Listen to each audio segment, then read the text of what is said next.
toute l'équipe est très heureuse de passer cette soirée du réveillon avec vous. Une équipe entièrement masculine ce soir. Justin et Benjamin au standard, Philippe Chartier à la réalisation, Michel Lehenaf, chef d'antenne. Et dommage que ce soit de la radio, car ils ont tenu à vous faire honneur en ce soir du 31. Ils sont tous très beaux, très élégants. Et oui, je me réjouis d'avoir une équipe d'hommes comme ça, tout spécialement. C'est pas Noël, mais c'est le 31. Vraiment, bon, dommage, il y a pas de caméra ce soir. Mais bon, faites-moi confiance, je vous assure, que des garçons. Et bon, je suis la seule femme, donc je suis gâtée. Allez, avant que 2010 ne tire définitivement sa révérence, si vous avez envie de nous dire quels sont les événements, les gens qui vous ont marqué cette année, vous pouvez appeler le 39 21. Vous pouvez aussi, si vous le souhaitez, nous confier quels ont été vos moments forts sur un plan plus personnel au cours de cette année 2010. Justin et Benjamin vont se faire un plaisir de vous accueillir au 39 21. Vous pouvez également nous envoyer vos messages au 7 21 21 en les commençant par le mot nuit. Vous pouvez également nous écrire sur le site europe1.fr. Alors déjà beaucoup de messages de vœux de bonne année.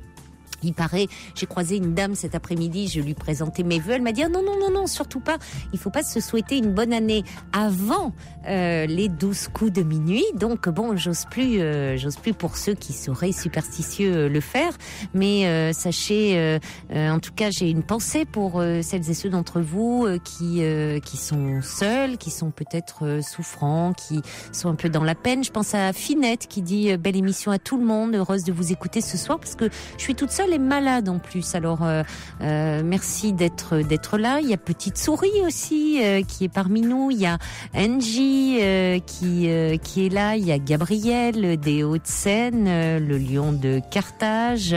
Il y a également Sergio qui est avec nous. Il y a Hervé du 80. Il y a Dounette. Et puis beaucoup de mails. Alors dans d'autres pays, ça y est, on est déjà en 2011. Il y a l'étrangère qui dit ça y est, je suis de retour de Saïgon. J'ai fêté je fête le 1er janvier chez moi, au bord de la mer de Chine. J'ai ramené de la grande ville un bocal de foie gras, du saumon fumé, un vrai pain français aux céréales et une bouteille de Chablis. Donc j'ai fini mes toasts, j'ai fait l'impasse sur le camembert et je sirote encore doucement mon Chablis en attendant le lever du soleil. Voici mes 12 coups de minuit. Arrêt du taxi dans un boui-boui poussiéreux de bord de route encore ouvert. J'ai trinqué à la bière locale assis sur des mini tabourets en plastique alors que je déteste la bière. Elle dit pour faire chin-chin c'est I buy yo. Je prononce mal mais bon ça vous en seriez douté. En arrivant elle me dit j'ai fait quelques brasses. Je vais pour une fois pouvoir vous écouter en direct vautrer en paréo sur mon transat avec à mes côtés Auguste, mon gros rouquin de chat, les 4 pattes en éventail, bref, mon verre dans une main, sous l'autre Auguste qui ronronne à guetter le lever du soleil. Je ne suis pas loin de penser que quoique seul, j'ai passé un des meilleurs réveillons de ma vie. Voici cette petite carte postale du Vietnam en pensant à vous là-bas dans le froid. Et je vous souhaite à tous, retardataires de français, une douce, amoureuse, fertile, prospère et heureuse année. Elle peut le faire, elle, puisque là-bas, au Vietnam, ils sont déjà en 2011.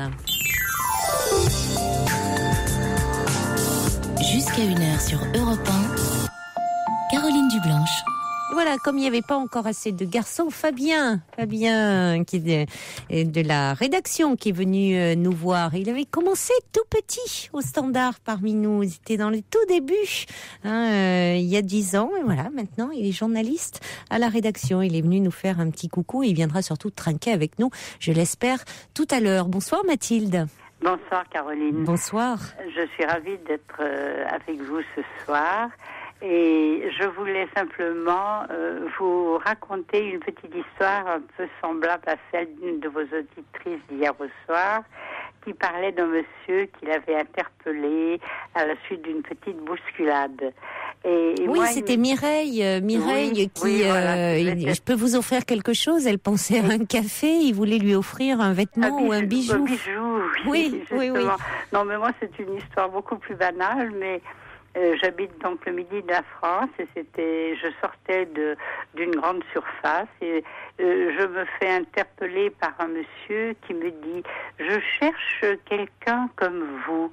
Alors je le regarde et je lui dis « Comment elle porte des lunettes ?» Il me dit « Non, comme vous ». Alors, tout de suite, il reprend, il me dit, vous savez, j'ai un bel appartement avec vue mer, j'ai une voiture et j'ai une femme de ménage. Alors, je lui ai dit, écoutez, monsieur, je suis désolée, mais je ne suis pas libre et je suis mariée. Et je suis partie, moi de mon côté, lui du sien. Et peut-être que je l'ai rencontré X fois dans la petite ville que j'habite, mais ça m'avait tellement interloquée que je me souviens c'était l'été, il a fait un Bermuda, il était habillé tout à fait correctement et c'est un monsieur tout à fait correct. Oui. Il avait dû me repérer dans le magasin où il cherchait l'âme sœur, je ne sais pas, mais toujours est-il visiblement, oui, vous lui plaisiez énormément. En tout cas physiquement, puisqu'il ne connaissait rien de vous, vous ne vous étiez jamais parlé. Non, et moi je ne me souvenais pas de l'avoir jamais rencontré, nulle part, quoi, ni dans une... Oui, lui ne vous avait pas attiré spéciellement. Lui, vous avez repéré, mais vous, voilà. Non. Et puis le fait qu'il me dise, je cherche quelqu'un comme vous, et comme j'avais des lunettes de soleil, je me suis dit peut-être que cette personne était dans le magasin et que, je sais pas, il a perdu de vue, quoi. Vous correspondiez à son idéal féminin, mais c'est vrai que dit comme ça, c'était pas évident à comprendre. Non, et puis moi j'étais suffoquée, j'étais interloquée. Mais c'est bizarre en plus d'étaler tout de suite son appartement avec vue sur la mer, sa femme de ménage, sa voiture. Oui. Pour un peu, si j'avais été opportune, je leur ai dit, mais est-ce que vous avez aussi un fonds, comment dirais-je, de l'argent, ou j'aurais pu aussi lui rétorquer ça. C'est ce qu'il vous laissait entendre, en tout cas. Oui, peut-être. Voilà, c'était simplement ça. Et après, on dira que les femmes sont vénales. Franchement, oui, voilà. Mathilde et vous et hier Mireille, vous nous faites la démonstration du contraire. Oui, exactement. Au fond. Et je voulais vous dire aussi que j'adore votre rire à l'antenne. Et il est chaleureux, il est humain, il est bienveillant. Et je vous écoute tous les soirs depuis plus de 10 ans. Et est-ce qu'il y a une dizaine d'années, l'émission ne commençait pas à minuit? Ah si, vous avez une excellente mémoire. Oui, voilà. Oui, tout à fait. On commençait à minuit à ce moment-là. J'étais donc dans mon lit, il était relativement tard donc, et puis j'entendais toujours Caroline Nuit Blanche. Et pour moi, vous appeliez Caroline Nuit Blanche. Ah, mais c'est pour ça que je reçois des courriers avec marqué Nuit Blanche. Et je me disais, cette personne, cette psy, elle est un petit peu coquine parce qu'elle se fait appeler Nuit Blanche pour que nous ayons justement des nuits blanches et agréables. Mais non, j'avais un nom prédestiné parce que c'est réellement mon nom de famille. Oui, mais bien sûr, par la suite, j'ai bien compris que vous vous appeliez Du Blanche, mais dans mon esprit, comme il était peut-être un peu embué, je ne sais pas, je disais Nuit Blanche. Et vous voyez, au lieu de dire Nuit Blanche, Nuit Blanche. Donc, je m'étais dit, Caroline s'appelle Nuit Blanche. Elle est un petit peu coquine de nous dire qu'elle s'appelle Nuit Blanche parce que c'est un surnom, donc c'est un pseudonyme. Et c'était très, très drôle, finalement. Ah, mais vous me donnez l'explication parce que je reçois encore des courriers assez nombreux où il y a marqué Nuit Blanche.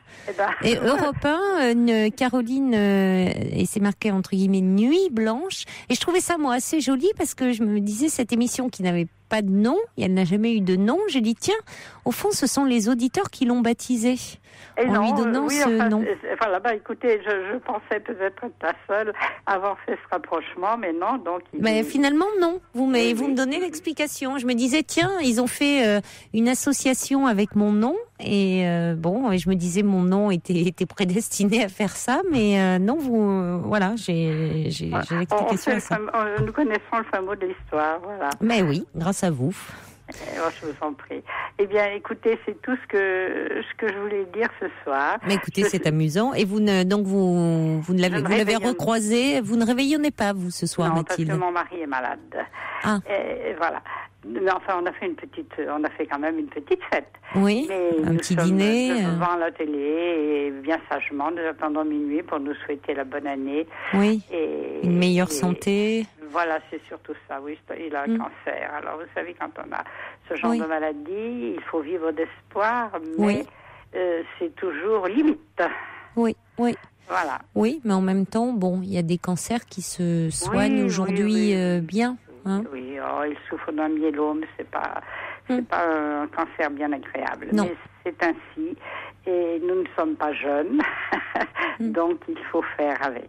Il faut profiter de l'instant présent. Oui, vous avez raison, mais c'est aussi peut-être parmi les vœux que l'on peut se souhaiter. Parfois, on est souvent soit trop tourné vers le passé, soit trop à anticiper l'avenir, et parfois on a l'appréhender, le redouter. Et vous avez raison, savoir aussi profiter de l'instant que l'on vit, de l'instant présent, c'est assez sage. Exactement. Et puis, vous savez, la vie est faite que d'espoir et parfois de déception, de bonheur, de joie et de chagrin. Donc, la vie est un court passage ou un long passage, mais ça n'est toujours qu'un passage. Et je dis toujours qu'il faut profiter de l'instant présent. Et nous sommes à la fin de l'année. Je vous souhaite surtout à vous beaucoup de bonnes choses pour cette nouvelle année. La santé, principalement, et beaucoup de bonheur. Je ne sais pas si vous avez des enfants, etc., mais du bonheur pour tout le monde et beaucoup d'amour et de paix dans le monde. Voilà. Merci beaucoup, Mathilde. Et moi aussi, je vous souhaite déjà tous mes vœux de santé, de meilleure santé à votre mari et beaucoup de bonnes choses à tous les deux. Merci infiniment. Merci infiniment. Au revoir. Et beaucoup de bonnes choses pour tous vos auditeurs. Merci encore. Merci, bonsoir, Mathilde. Bonsoir, au revoir. The Rainbow par Israël Iskamacawiwo. Je suis désolée. Vous pourrez retrouver le nom de l'artiste sur le site Europe 1. C'est une reprise, vous l'aurez compris. Mais si vous voulez le nom de l'artiste, il faudra vraiment aller sur le site. Je suis désolée, mais c'est écrit en tout petit et ça justifie pas, mais j'arrivais pas à le lire. Voilà. Bon, un SMS qui arrive en disant moi mon réveillon, c'est Mylène Farmer dans les oreilles, foie gras, Sauterne et Europe 1. Elle est pas belle la vie. Bah si, pas mal. Mais alors vous avez une oreillette avec Mylène Farmer dedans et Europe 1 dans l'autre, c'est ça? Et puis alors pour le Sauterne, vous pouvez pas nous l'envoyer parce que figurez-vous, moi je devais l'amener le Sauterne et je l'ai oublié. Eh oui, je suis verte de rage.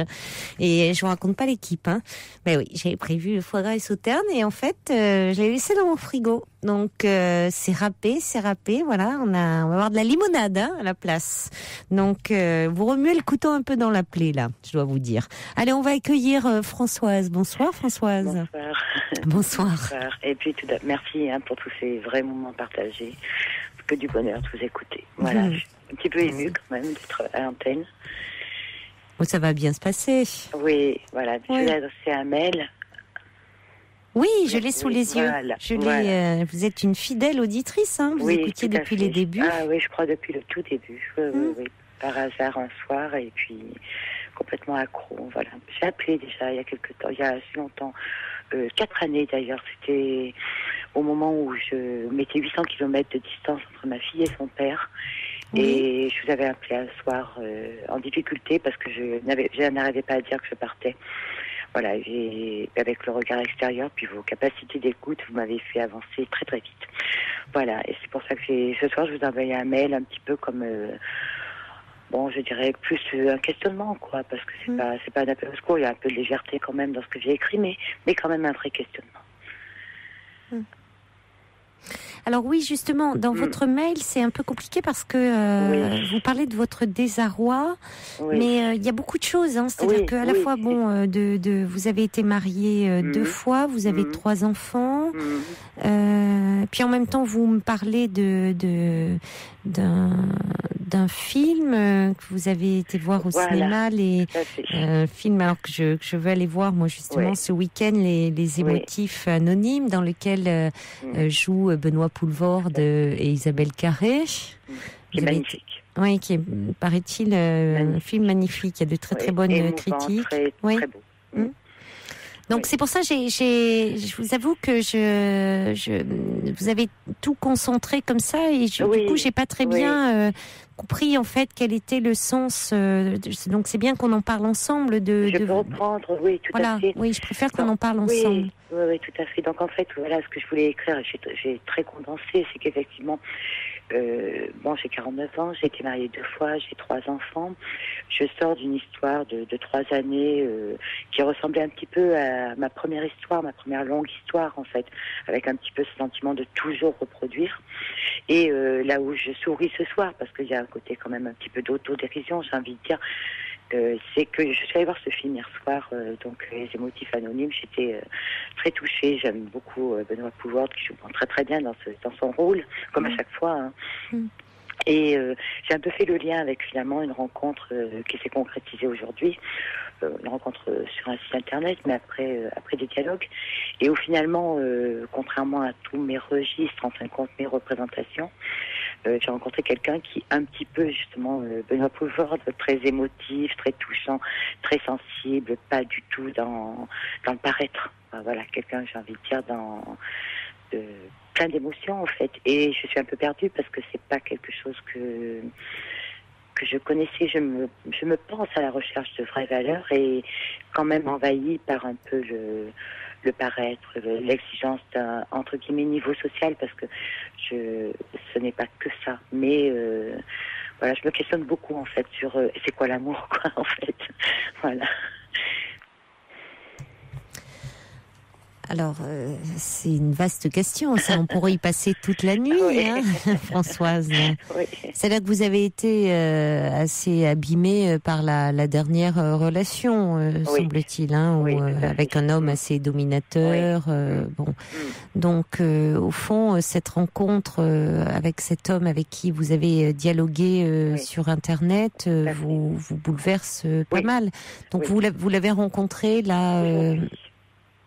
Aujourd'hui, oui, tout à fait, pour la première fois. Et justement, c'est pour ça que je faisais le lien dans mon mail, juste après ce film, après avoir vu ce film hier soir, qui m'a bouleversée sur les émotions, sur cette incapacité à pouvoir dire. Et j'ai eu cette impression, quoi, de retrouver quelqu'un de très émotif, très même en difficulté pour s'exprimer, mais à la fois très chaleureux, très...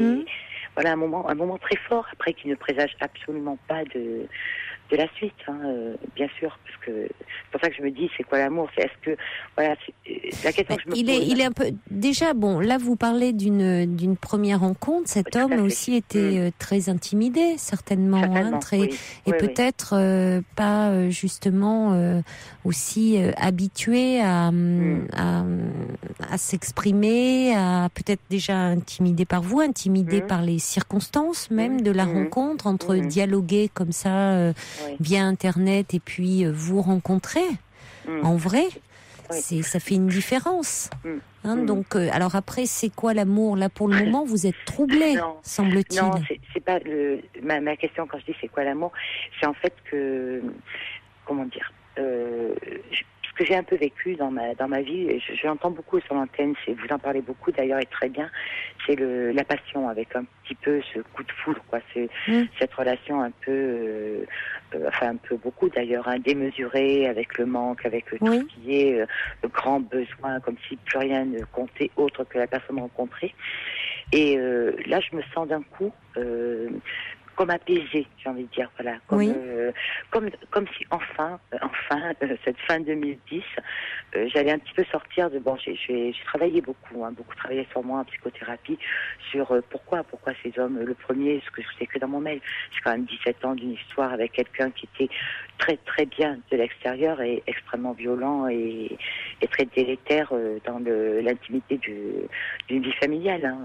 Donc voilà, c'est comment, c'est enfin si je pouvais sortir sortir de ces reproductions, quoi, où l'homme, bien sous tout rapport extérieurement, ce ne serait plus cela qui m'attirait, mais plus, peu importe, j'ai envie de dire l'enveloppe, mais plus son contenu. Voilà, c'était un petit peu ce questionnement. Mais peut-être que justement vous êtes en train d'évoluer dans ce sens-là.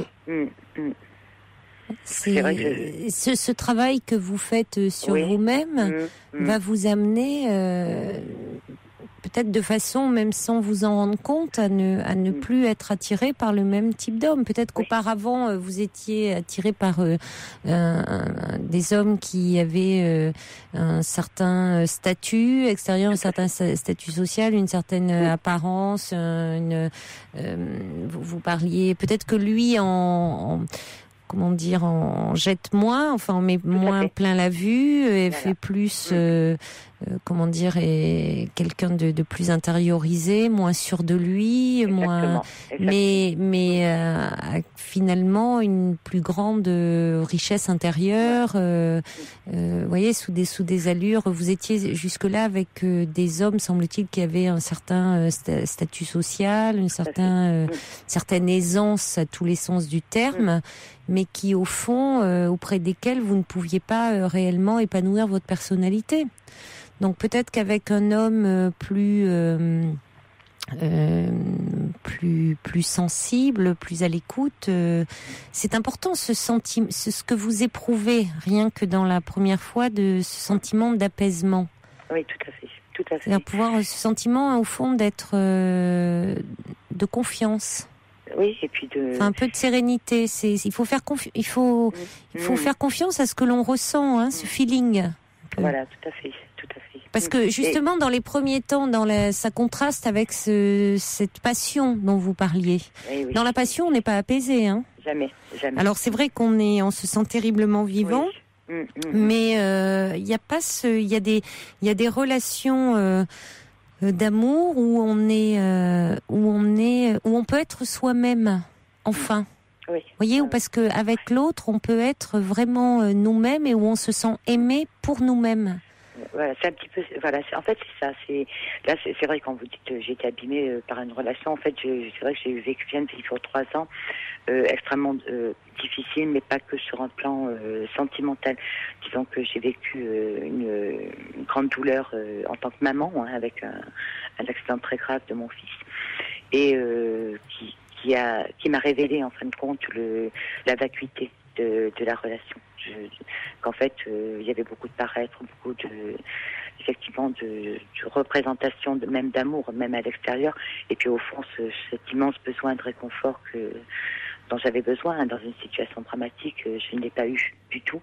Et surtout, ce que je n'ai pas eu, c'est le fait qu'à un moment donné, j'étais très disponible auprès de mon fils, évidemment, et à un moment donné, cet homme a estimé que ça suffisait, que maintenant les choses rentraient à peu près dans l'ordre et que la vie devait reprendre son cours, entre guillemets, lui devait reprendre sa place, chacun sa place. Et j'ai quitté cet homme il y a environ 3 mois pour justement, parce que je me suis rendu compte que ce que je recherchais, c'était une vraie richesse, c'était pas quelque chose qui était centré sur une satisfaction personnelle, enfin, au moins une réciprocité, quoi. Et je pensais que l'amour, c'était de pouvoir épauler l'autre dans des moments particulièrement dramatiques. Et là, voilà, après 3 mois de seule, et très heureuse de l'être, avec un petit peu un retour sur moi-même, j'ai enfin l'impression de pouvoir aller vers plus d'authenticité, j'ai envie de dire. Voilà, tout en étant quand même un petit peu parasitée, parce que cet après-midi, j'étais envahie de questionnements, c'était assez, même par moments un peu pénible, avec cette question, et je pense que beaucoup de personnes qui font des rencontres initialement sans voir la personne se posent la même question, c'est-à-dire, est-ce que si je l'avais rencontré dans une soirée, j'aurais été attirée par cet homme? Et j'étais ennuyée parce que j'avais la certitude de répondre non. Et j'aurais répondu non parce qu'il n'avait pas l'aura, entre guillemets, que les autres avaient. Le charisme, oui. Exactement. Oui, je comprends ce que vous voulez dire, mais vous savez, Françoise, je crois que on n'aime pas les mêmes personnes tout au long de sa vie. Non, mais enfin, il y a des gens qui ont la chance d'aimer la même personne tout au long de leur vie parce qu'elles ont la chance d'évoluer ensemble, enfin, même si elles d'évoluer un peu dans le même sens, c'est-à-dire, mais c'est compliqué parce que on évolue déjà soi, et donc d'évoluer en couple, vous voyez, que le couple puisse, que la relation de couple aussi puisse évoluer, bon, c'est compliqué, mais je veux dire, les personnes que l'on aime à 20 ans, vers qui on est attiré quand on a 20 ans, ne sont pas les mêmes forcément quand on en a 30, 40 ou 50. On change. Et c'est pas une question de type physique, hein. C'est aussi des qualités morales. Bien sûr. Donc, parce qu'on évolue nous-mêmes. Donc c'est vrai qu'on peut être à un moment très, on peut à un moment privilégier quelque chose de l'ordre du charisme, de besoin de, et puis à certains moments on va se dire après tout, même si c'est quelqu'un qui a moins de charisme, mais peut-être cette personne a une tellement grande richesse intérieure qu'au fond, peu importe si elle brille moins ou elle a moins besoin de se mettre en avant comme ça. Parce qu'au fond, si on va rechercher une personne qui a beaucoup de charisme, c'est parce que soi-même, on espère que ces petits feux là, ces petites étoiles vont nous retomber indirectement dessus aussi. Oui, hein, tout à fait. Donc, si soi-même on arrive aussi à s'épanouir, on a moins besoin du charisme de l'autre.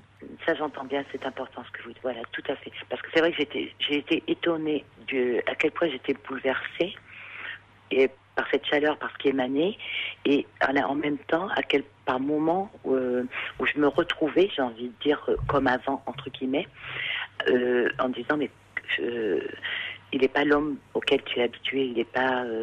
voilà, c'est-à-dire que... Mais tu es très ému, par moments il bégayait, et j'étais même pas mal à l'aise, en fait. Ce qui m'étonnait, c'est au contraire, j'avais presque envie de le regarder, de le soutenir, quoi. Je trouvais très touchant. Et d'ailleurs, je lui ai dit que je le trouvais très touchant.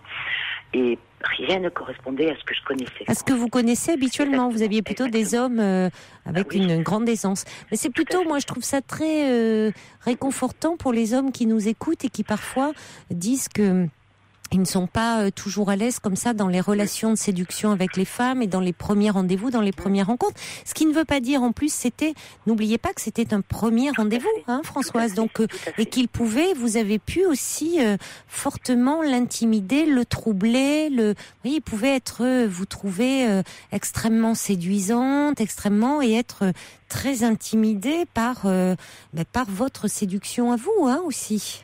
Donc il peut aussi après se sentir mis en confiance et vous pouvez avoir à côté de vous un homme qui soit véritablement prendre beaucoup d'assurance dans l'intimité, hein, avec vous. Vous voyez, ça préjuge en rien de l'avenir de votre relation, ça. Tout à fait. Oui, c'est vrai que après, bon voilà, je me projette pas, j'essaye de rester, mais par contre, ce qui est étonnant, c'est la sérénité, ce sentiment de. Mais en plus, je trouve que c'est pas mal pour vous, parce que si vous avez été jusque-là avec des hommes assez charismatiques, et donc du coup peut-être un peu dominateurs, ça peut vous permettre, vous, de vous affirmer un peu davantage dans la relation, ce qui est pas mal. Et puis de penser un petit peu à moi, parce que finalement, j'ai l'impression d'avoir beaucoup donné à ces hommes-là qui j'étais en attente toujours en fait, j'étais frustrée parce que j'étais toujours en attente de délicatesse et d'attention qui n'existait jamais. C'était d'eux dont ils parlaient. En fait, je me sentais un peu, entre guillemets, faire valoir sans aucune prétention. Oui. Voilà. Oui. Et que là, je sentais au contraire toute une forme de maladresse, mais qui était exprimée en plus. Parce que voilà, ce qui était très touchant, c'est qu'il disait je me sens mieux tout à l'heure, je commence à être détendue. Enfin, voilà, vraiment des mots auxquels je n'étais pas du tout habituée de trouver. C'était valorisant pour vous. Oui, et puis beaucoup d'humilité à le dire, quoi. En fait, c'est vrai que finalement, j'avais pas entrevu cet aspect-là que vous dites, mais c'est important pour les hommes d'entendre que j'ai été largement plus bouleversée par ces maladresses liées à son émotion, à sa timidité, que finalement par ces hommes pleins d'assurance et qui ne parlent que d'eux pendant 1h30 ou 2 heures. Donc c'est peut-être rassurant pour les tout à hommes. fait. tout à fait. Oui. Bah, écoutez, donc à suivre, vous pourrez nous rappeler pour nous dire, pour nous parler de vos prochaines rencontres. Hein, vous démarrez, vous finissez bien l'année, vous la commencez bien. Voilà, hein, je sais pas, exactement. Oui. Après, c'est oser, prendre un peu de risque et aller à la découverte aussi, s'autoriser à aller à la découverte. Tout à fait, exactement. Aller un peu à la découverte, dans l'inconnu et une nouvelle histoire. Oui. Mais je vous embrasse, Françoise, et très belle année. C'est alors. encore un peu tôt, mais quand même meilleurs vœux. Et puis, merci pour ce que vous faites, vraiment. Et meilleurs vœux à tous les auditeurs. Merci, Françoise. Au revoir. Au revoir.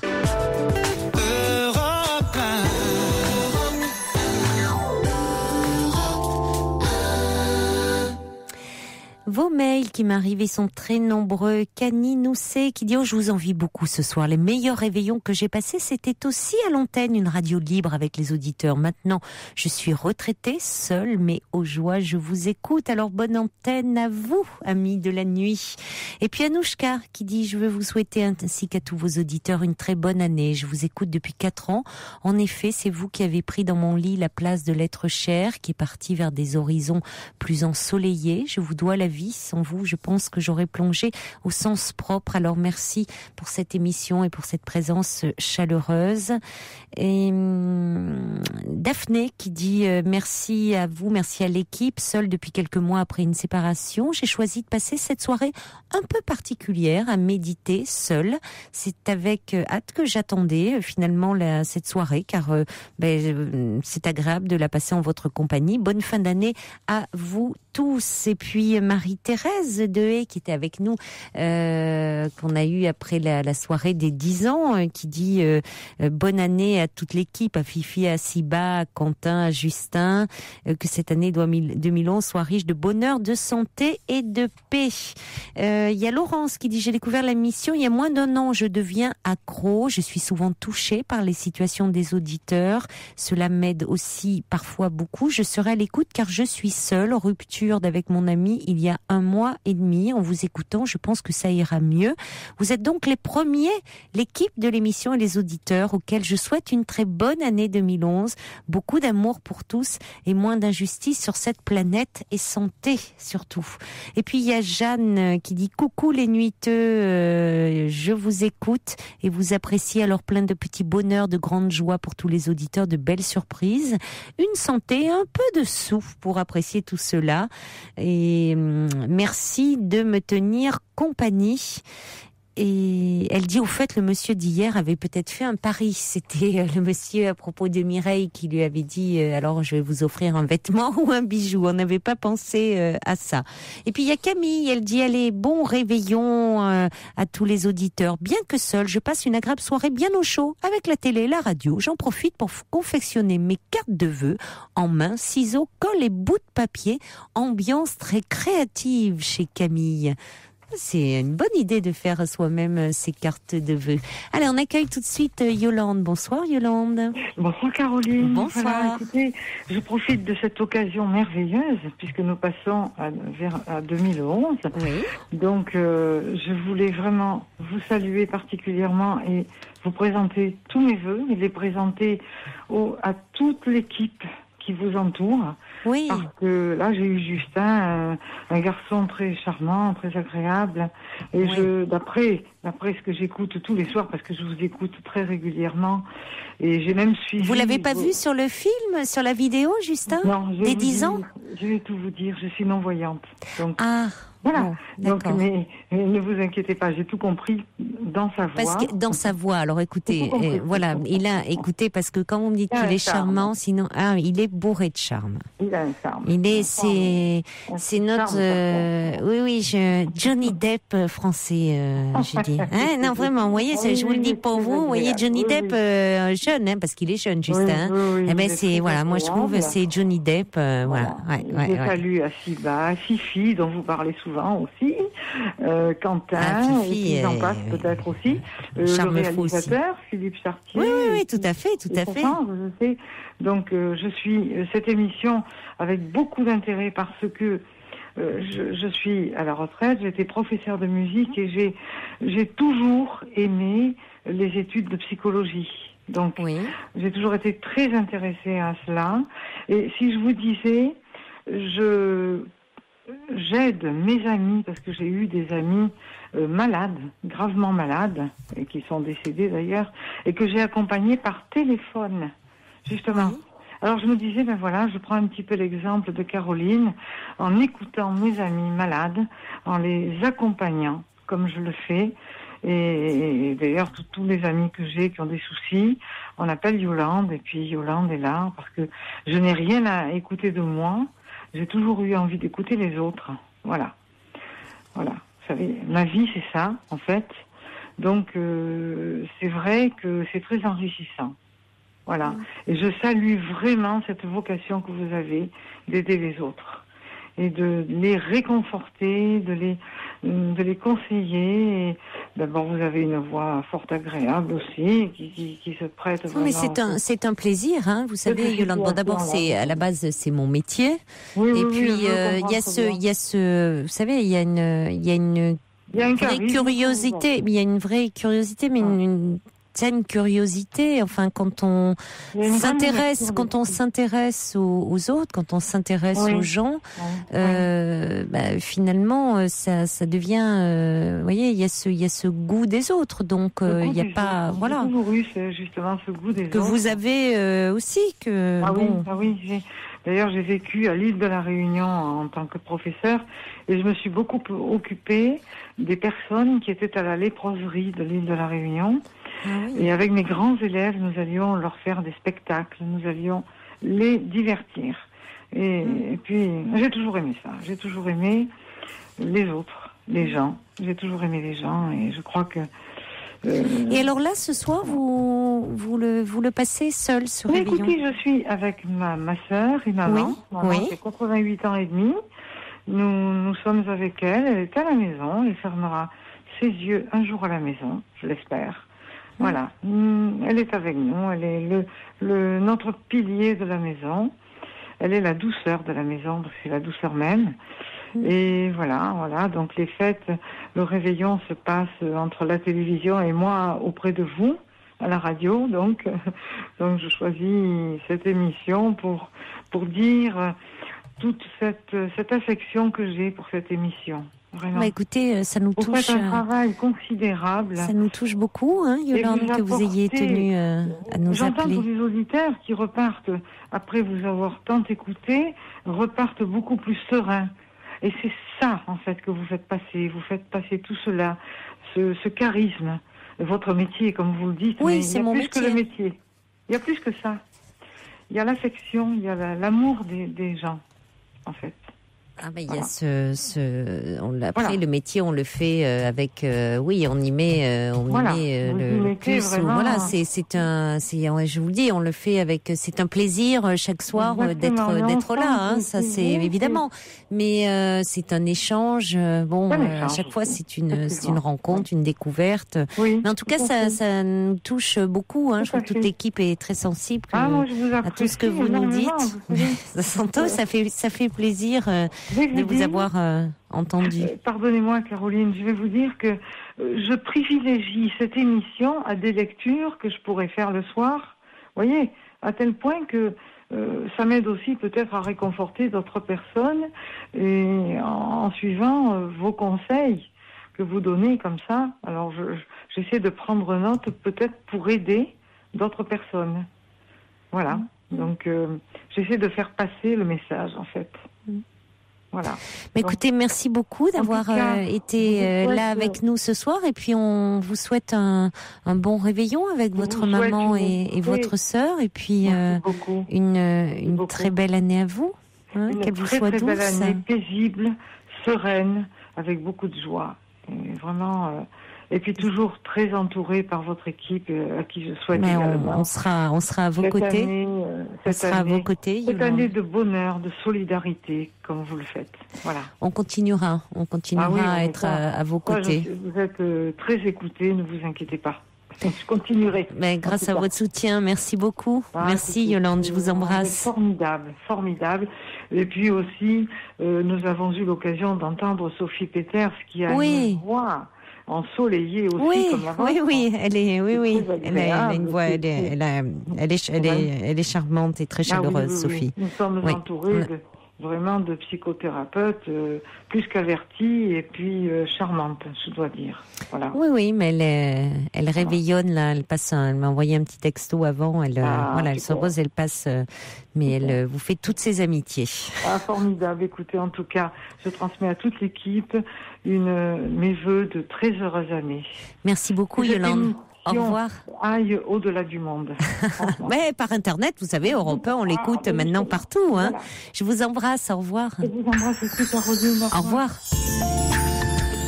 Pour rejoindre Caroline Dublanche, appelez le 39 21, 34 centimes la minute.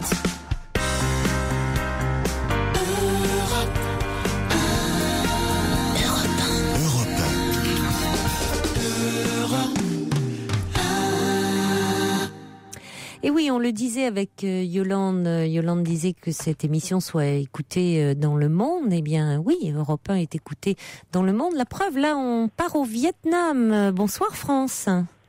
Bonsoir Caroline, Oh, mais je suis ravie de vous parler. Et la liaison, alors, est formidable, hein, franchement. Oui, je vous entends très bien. Ouais. Alors, c'est vous le mail de Saïgon? Voilà, Hein, ça y est avec vous... un retour un peu mouvementé cette nuit, mais bon, c'est très bien. Là, Que faites-vous là-bas? Que faites-vous Alors,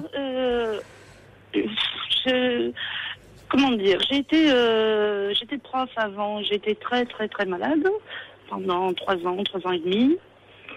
Et bon, j'ai été mis en congé d'office, quoi, ce qu'on appelle longue maladie. J'ai eu plusieurs opérations. Et vous en parliez une fois, ça m'avait beaucoup touchée parce que j'étais très très mal. Je m'étais totalement désocialisée avec 3 ans de douleur permanente. Et ça en aviez parlé une fois, je me souviens, et ça m'avait touchée parce que vous disiez que la douleur isolait, quoi. Et c'était exactement le cas. Et quand j'ai été de nouveau un peu sur pied, j'ai décidé de reprendre ma vie un peu autrement, quoi. Et j'ai pris mon chat sous le bras et je suis partie. J'ai mis mon doigt quelque part sur la carte et ça fait 3 ans. C'est Voilà. vraiment comme ça que ça s'est passé, c'est-à-dire que Ah, tout à fait, ouais. Oui, vous tout à n'aviez fait. pas de point de chute spécialement, pas de famille, pas d'amis. Au là-bas. Vietnam, non, Ouais. pas du tout. Non, j'ai beaucoup voyagé en touriste, en Afrique, en Amérique, mais je connaissais pas l'Asie. J'ai dit, il faut que j'aille voir là-bas. Et pourtant, en étant en longue maladie, c'était quand même un peu risqué au niveau des soins, des traitements. Oui.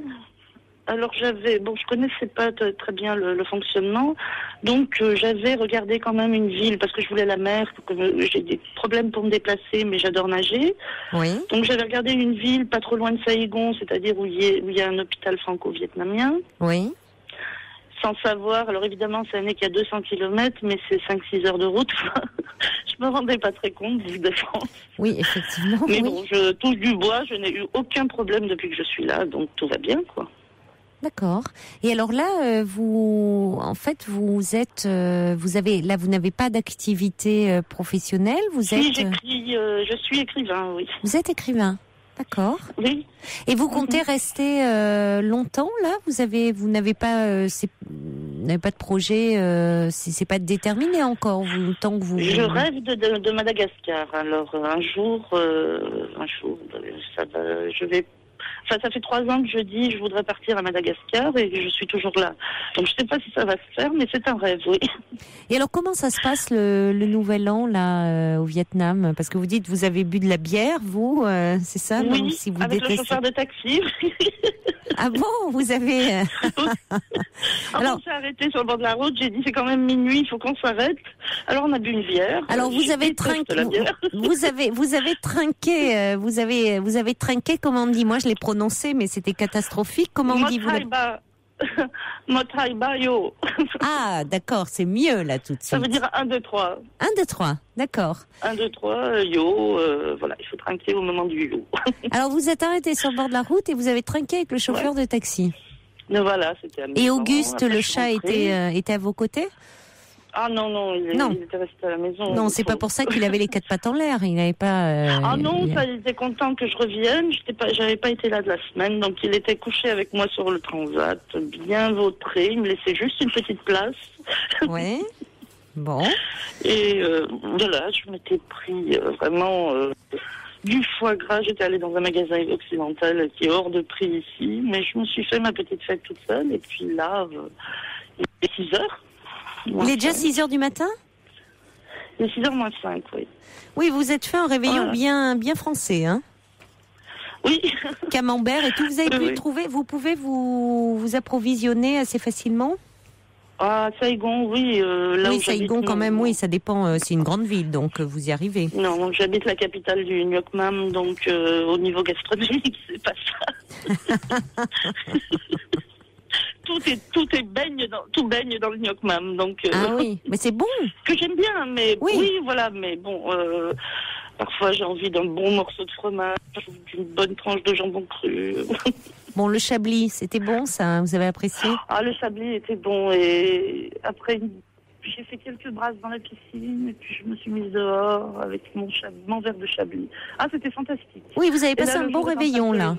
Ah oui, oui. Oui, je suis très bien. Bon. Mon chat est couché bien contre moi, il a l'air heureux. Vous êtes en paréo sur le transat, donc ça veut dire qu'il fait quelle température ? Non, là, je suis rentrée parce que faites-nous rêver. Justin me disait que la mer faisait beaucoup trop de bruit. Oh, quel rabat-joie ce Justin, c'est parce qu'il est jaloux.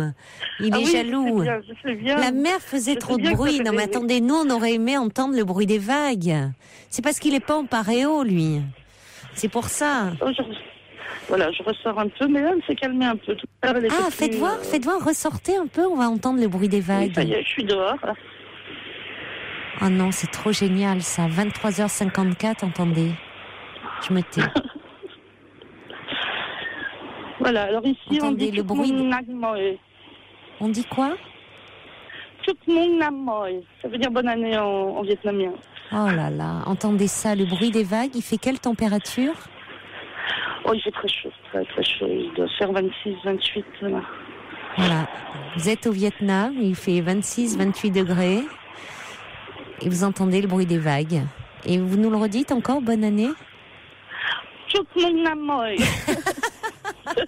Vous êtes bien sur Europe 1, hein, non ? Parce que j'imagine quelqu'un qui se brancherait là à l'instant, il dirait oula, j'ai déjà un petit peu bu, j'ai un peu trop arrosé moi ma nouvelle année. Non, vous êtes bien sur Europe 1, tout va bien. Mon accent ne doit pas être génial. Non, quoi, si, il est génial. Que le Vietnamien doit sauter au plafond. Qu'est-ce que ça fait du bien d'entendre le bruit des vagues. Et je vous assure, c'est pas Fifi qui met, il a les deux mains en l'air, il est pas en train de faire un bruitage. C'est vraiment le bruit des vagues que vous entendiez dans la radio. Oh là là, qu'est-ce qu'on aimerait piquer une tête là. Et là, j'ai le soleil qui est en train de se lever. Voilà. Oh, c'est merveilleux ça. Tiens, ça nous regonfle là, en énergie. Bon, bah écoutez, on va vous laisser piquer une petite tête là, comme ça, à la fraîche. Enfin, à la fraîche, non, il fait déjà 26, 28 à 6 heures du matin. On vous embrasse très fort, France. Très belle année à vous. Tout le monde, tous les auditeurs, toute l'équipe. J'adore vous écouter. Je vous écoute en podcast parce que le matin, j'imagine. Il y a Sergio qui dit c'est magique. Voilà. Il y a Sergio dit magique, hein, vraiment le bruit des vagues comme ça. Et nous, on vous laisse donc au bord de la mer et on va aller piquer une petite tête on va aller sur les pistes Touchous à Courchevel. C'est le disque, hein, c'est l'enchaînement, c'est la programmation musicale. Le disque s'appelle Courchevel. On vous embrasse. Et bonne année à tous. Bonne année France, au revoir. Au revoir.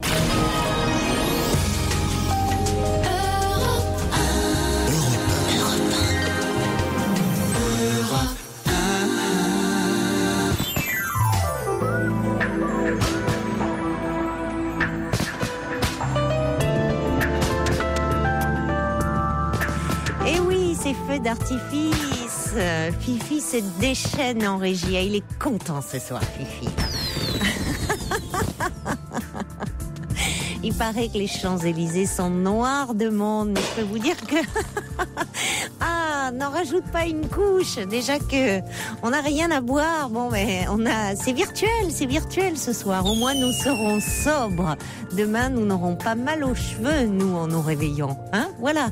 Il y en a qui seront obligés, on ne sait pas dans quel état ils seront. Non, nous, voilà, on a été chercher des petits gobelets d'eau au distributeur. Vous êtes gentils, j'ai eu des petits messages. Je dis, mais il n'y a pas une petite épicerie d'ouverte à côté d'Europe 1? Une épicerie, il y a Fauchon, il y a tout ça, mais bon, une petite épicerie, oui, on peut appeler ça comme ça. Mais à cette heure-ci, vous savez, ils sont fermés, hein, ils sont fermés. Donc, puis bon, c'est quadrillé partout. On peut pas sortir d'Europe 1. On sait même pas comment on va sortir. Non, on est cerné. On est cerné à l'Europe 1. On est obligé. On va passer une partie de la nuit là. Non, mais écoutez, on a à manger, hein. Donc, on n'est pas très malheureux. Donc, bon, écoutez, on va. Fifi me dit de passer la tête dehors pour voir. Ah, il est heureux là. Il est frustré. Vous savez, les soirs classiques, il peut pas me faire tous ces bruitages et tout. Il adorerait sur certaines voix. Et parfois sur certains de vos témoignages, moi je le laisse faire parce qu'il est tellement content là. Voilà, ouais, vous entendez, on se croirait sur les champs là. Ouais, voilà, c'est un peu l'ambiance des champs. C'est un peu comme si vous y étiez. C'est calme dans votre petite ville, c'est endormi, ben voilà.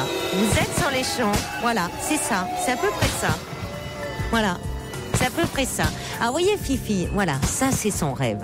Il y a des soirs, il me dit, qu'est-ce que j'aimerais mettre des bruitages pour illustrer un peu des témoignages. Et je lui dis, non, écoute, Fifi, ce serait pas sérieux. Il me dit, tu crois?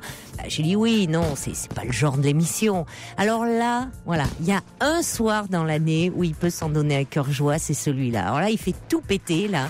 Il est là, il est comme un fou. Il va vous mettre des applaudissements, des feux d'artifice, bon. Écoutez, faut bien que jeunesse se passe, hein. Allez, on lui laisse encore quelques petites secondes. Il est heureux là, vous le verriez, il est comme un môme. Puis alors Justin, je vous raconte pas là, vous pouvez appeler, ça va sonner dans le vide parce que il répond même plus au téléphone. Voilà, je vais vous dire, il répond même plus au téléphone. Donc non, il faut que je les reprenne en main les trois lascars là, parce que Benjamin c'est pareil, je le vois hilar au standard. Donc bon, écoutez les garçons, il est minuit 11, on est ensemble jusqu'à 1h, il va falloir quand même vous reprendre. Hein. Je sais qu'on est le 31, enfin l'émission continue. Allez, d'ailleurs on a Jean-Louis qui est avec nous. Bonsoir Jean-Louis. Bonsoir Caroline, vous avez bonsoir vu à vos auditeurs. Vous avez vu dans quel état ils sont? C'est bien. On dira ils sont de grands enfants. Hein.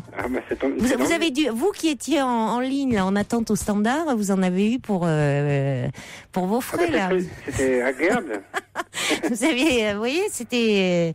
On avait l'impression d'être sur les champs. Je peux vous dire que c'est à peu près ça, hein, parce que déjà quand je suis arrivée moi aux alentours de 22h, c'était déjà noir de monde. Oui. Et plein de cartes de CRS là autour d'Europe 1. C'est normal. Oui. Comme ça. Un soir comme ça, il vaut mieux, vous me direz. Oui, je vous souhaite mes vœux de prospérité, de bonheur et que votre émission dure encore de nombreuses années. Merci beaucoup.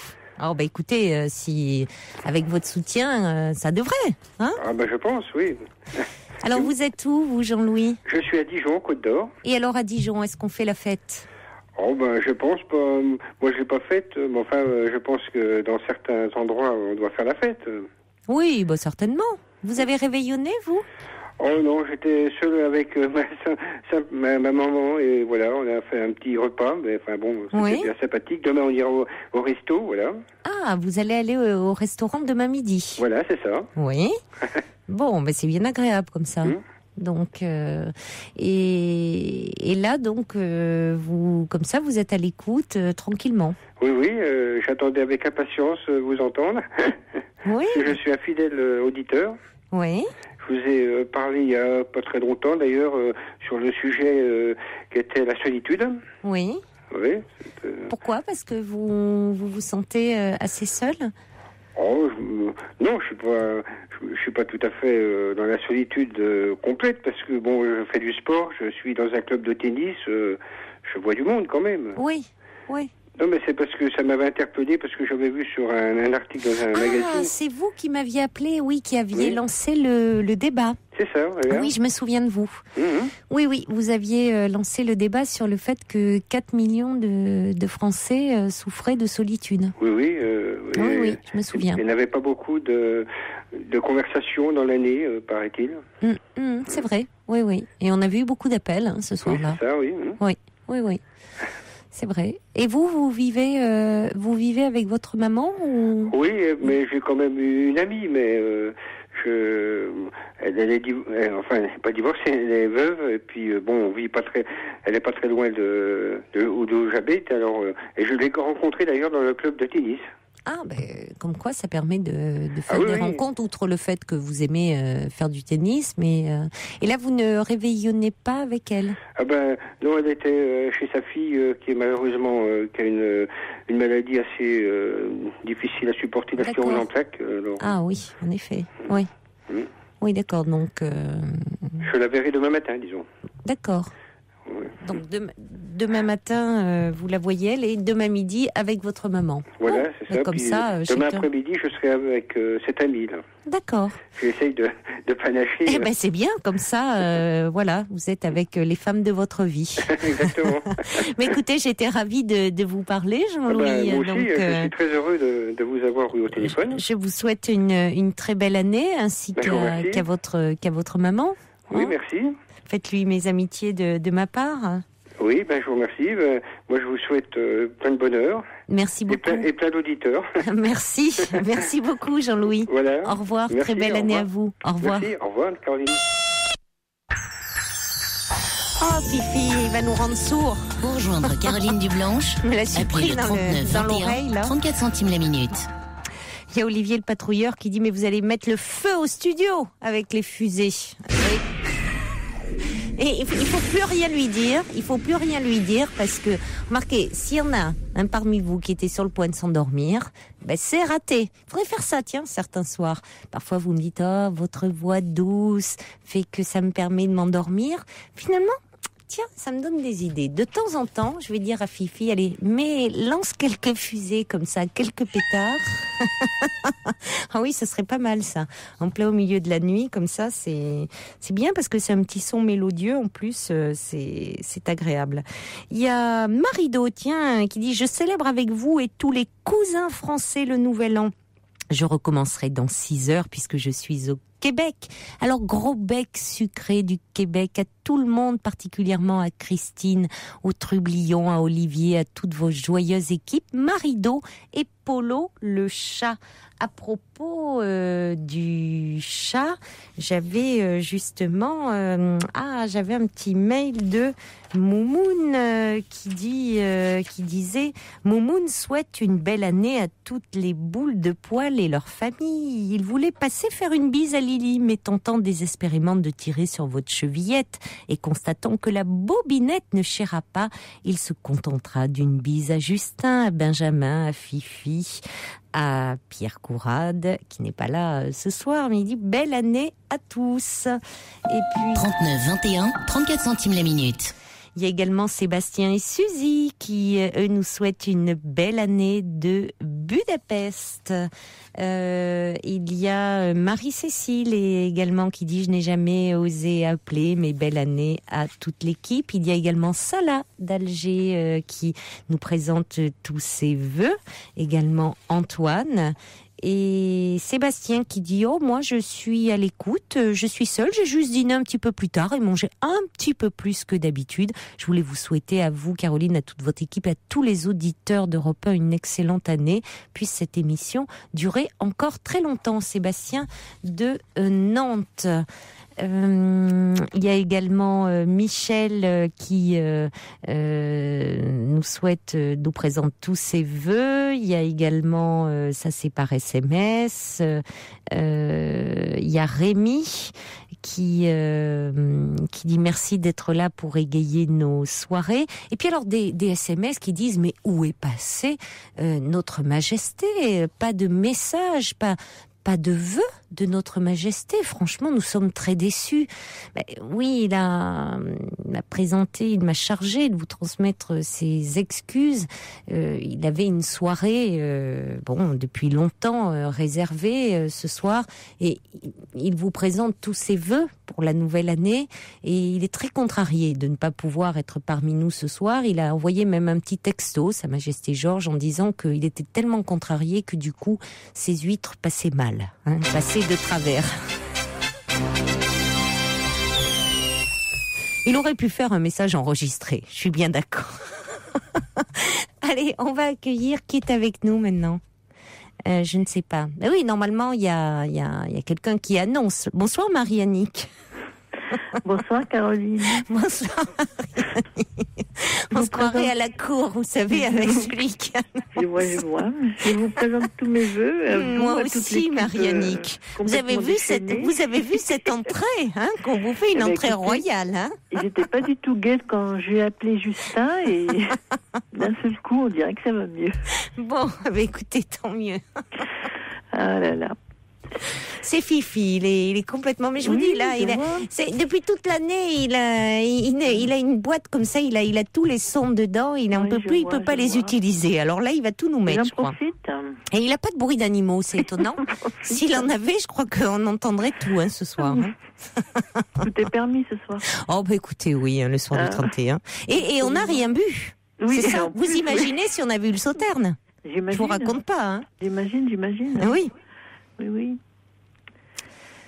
Alors Marie-Annick, vous dites que vous n'étiez pas très gaie avant d'appeler. Moi, je vous appelle parce que ça fait quelques mois même que ça va pas très bien. Oui. Et ce soir, bon, peut-être parce que c'était le jour de l'an, c'était vraiment terrifiant. Et j'ai un problème avec les enfants qui sont pourtant charmants, mais qui me prennent un peu pour la bonne de la maison. Quel âge ont-ils? Ils sont très grands, ils ont 33 ans et 19 ans. Ah oui, enfin 33 ans même, il est adulte. C'est votre garçon qui a 33 ans? Alors il est revenu à la maison en 2005 lorsqu'il a divorcé. Mmh. Et il y est resté. Et j'ai une fille de 19 ans qui elle aussi, quand elle veut participer, elle participe, mais quand elle veut pas, elle participe pas. Et ce qui fait que parfois j'ai l'impression qu'on me regarde pas, que j'existe pas, que je suis là que pour laver, repasser, rentrer le bois, cuisiner, enfin bon. Et c'est un côté très déprimant, quoi, parce que... Vous les élevez seuls? Oui. Alors quand je me suis mariée, j'ai eu Vincent, son père est décédé, Vincent avait 6 ans. Donc moi j'en avais 28. Après j'ai rencontré le père de ma fille en 90. Elle est née en 92, mais lui est parti quelques années après. Ce qui fait que je les ai toujours élevés seuls, mais ça n'a pas été... pour moi c'était... À l'époque c'était facile, quoi. Enfin c'était pas... Mais là je comprends pas parce que comme vous dites, ils sont adultes et j'ai l'impression qu'ils se rendent pas compte de... Peut-être, oui. De la charge de travail, parce que bon, moi maintenant j'ai 56 ans, je viens de retrouver du travail il n'y a pas très longtemps, et que je continue à tout assumer, mais j'ai plus envie de le faire en plus. Oui, c'est peut-être ça, mais vous avez raison Marie-Annick, peut-être qu'ils ne se rendent pas compte parce qu'au fond, ils vous ont toujours connu comme cela, assumant tout. Comme vous étiez, vous les avez élevés seuls. Vous avez toujours tout pris en charge. Vous avez... toutes les responsabilités vous incombaient. Aussi bien dans... Enfin, toute l'organisation de la maison... l'éducation, vous dites, enfin même aller vous occuper du bois, enfin tout, la maison, le jardin, c'est énorme, hein. Tout, quoi. Oui, donc ils ont toujours eu l'image d'une maman extrêmement active, forte, solide, et bon, et puis aujourd'hui, vous êtes peut-être plus fatigué, plus lasse, vous vous interrogez peut-être un peu sur votre vie aussi à vous, parce que voilà, ce que vous faisiez à un moment parce qu'ils étaient petits et parce que c'était c'était des enfants et là c'était votre rôle de maman. Aujourd'hui, vous vous dites ils sont adultes. Et puis vous dites que vous aimeriez vous un peu souffler peut-être. Et j'aimerais qu'on s'occupe un peu de moi. Oui. Faire un peu attention à moi. Vous voyez maintenant ça. J'ai vraiment l'impression d'être transparente, quoi. Vous voyez, le matin de Noël, en plus il y avait ma petite fille ici, donc nous avons pris le petit déjeuner tous ensemble, ce qui était très bien, très charmant, très. Et puis pouf, 10 minutes après, il n'y avait plus personne. Je me suis retrouvée dans la cuisine avec la table pleine. Et j'ai osé dire, personne ne m'aide. On m'a répondu, mais enfin maman, il y a les colliers à ouvrir, il y a les jouets à monter. Il y a... Bon, moi, j'ai rien dit. Qu'est-ce que vous voulez que je dise? Oui, j'ai débarrassé, et puis voilà. Oui, quoi. J'ai pas... oui. J'ai l'impression que si je dis quelque chose, je vais leur gâcher quelque chose qui... J'ai l'impression qu'ils ne vont pas comprendre, quoi. Oui, parce que ça n'a jamais été fait comme ça. C'est-à-dire que vous avez toujours tout fait. Voilà, on va me répondre, oui, c'est quoi ce cinéma? Tu fais ton cinéma, qu'est-ce qui se passe? Oui, vous ne les avez pas habitués à participer, au fond. C'est-à-dire que vous avez vraiment tout assumé, y compris dans les tâches du quotidien. Oui, c'est vrai que j'ai vraiment... Parce que par exemple, débarrasser la table, à partir d'un certain âge, ils auraient pu vous aider. Oui, mais non, ça ne leur vient même pas l'idée. Du coup, maintenant, ils vous disent... ils voient même pas où est le problème. De dire, oui, on pourrait donner un coup de main à maman quand même. Et pourtant, ma fille, elle a 19 ans et je rentre parfois du travail, mais tout est nickel. Vous voyez, quand elle veut, elle le fait. Elle le fait très quand bien. même. Oui, elle le fait très bien en plus. C'est vraiment très bien fait, quoi.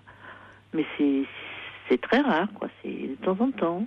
Et il est vrai que je veux qu'elle fasse des études, qu'elle travaille très bien et que je vais pas, moi, lui demander, effectivement, en période scolaire, de laisser tomber ce qu'elle fait pour venir. Non, mais bien sûr, mais vrai, il ne s'agit pas de lui dire de laisser tomber ses études pour prendre en charge la maison. Mais entre laisser tomber ses études et vous aider, vous donner un petit coup de main, il y a quand même il y a quand même un juste milieu. Ouais. Mais quand elle le fait, vous voyez, c'est qu'il y a des moments, il y a une différence déjà entre votre fils et votre fille. Votre fils, à sa décharge, déjà c'est un homme, il est adulte. À sa décharge, ça doit pas être simple. Quand on a vécu en couple, de revenir vivre comme ça chez sa mère. Mais justement aussi. C'est-à-dire qu'il faut trouver un compromis pour que vous l'accueilliez chez vous, mais il ne faut pas non plus, justement, vous l'accueillez, il faut quand même, c'est pas parce qu'il revient chez vous que vous devez de nouveau le prendre en charge comme si c'était totalement un petit garçon. Ah, mais il participe financièrement, hein, ça, ce côté-là. Oui, non mais j'admets. C'est le pacha, voilà. Mais oui, mais c'est pas le pacha, c'est-à-dire il participe financièrement, mais ça veut pas dire pour autant que vous devez lui faire son linge et tout comme quand il était petit garçon. Ouais, non, mais je comprends bien. Ouais. Quand il était avec son épouse, il devait l'aider un peu, non? Beaucoup même. Bon, alors parce qu'il revient chez maman, là il met les pieds sous la table? C'est ça.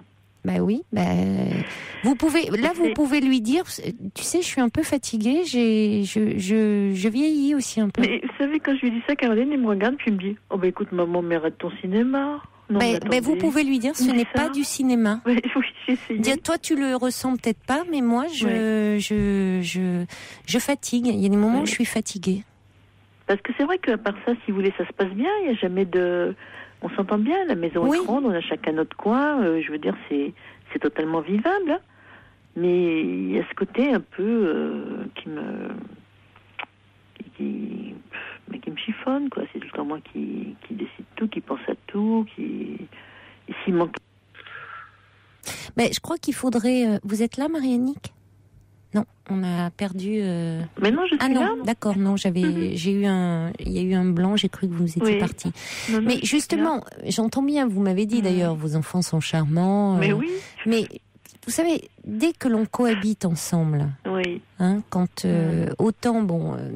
quand les enfants sont petits, on se fait écouter d'eux parce que les parents sont adultes, les enfants sont petits. Voilà, on peut dire aux enfants de faire ci, de pas faire ça.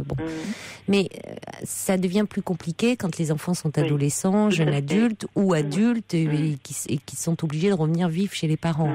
Donc là, il y a des règles de vie un peu à instaurer, des règles de cohabitation pour que ça se passe bien. Parce que sinon, c'est vrai qu'il va y avoir des tensions au quotidien qui vont un peu empoisonner la relation. Alors qu'au fond, ça, comme vous dites, il n'y a pas de problème relationnel de fond.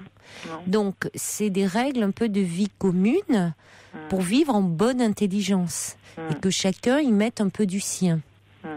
Mais il est vrai que dans ces cas-là, on peut avoir tendance, et les enfants peuvent avoir tendance à redevenir un peu dans des comportements un peu régressifs d'enfants, comme ils ont été un peu habitués, c'est-à-dire, qui se fait totalement prendre en charge par le parent. Alors, votre fils, lui, il participe financièrement et il considère que, ce faisant, il s'acquitte de sa dette, entre guillemets, et que participer financièrement, c'est suffisant. Mais il ne voit pas la charge de travail quand même que cela suppose aussi. C'est-à-dire participer financièrement, d'accord, c'est normal puisqu'il travaille, mais ça ne veut pas dire que il ne peut pas vous aider à débarrasser la table, à, je sais pas moi, à étendre du linge, à faire le bois, à vous aider dans le jardin, à faire des choses, vous voyez, si les tâches ménagères c'est pas trop son truc, mais il peut quand même vous aider pour le jardin, pour des choses comme ça.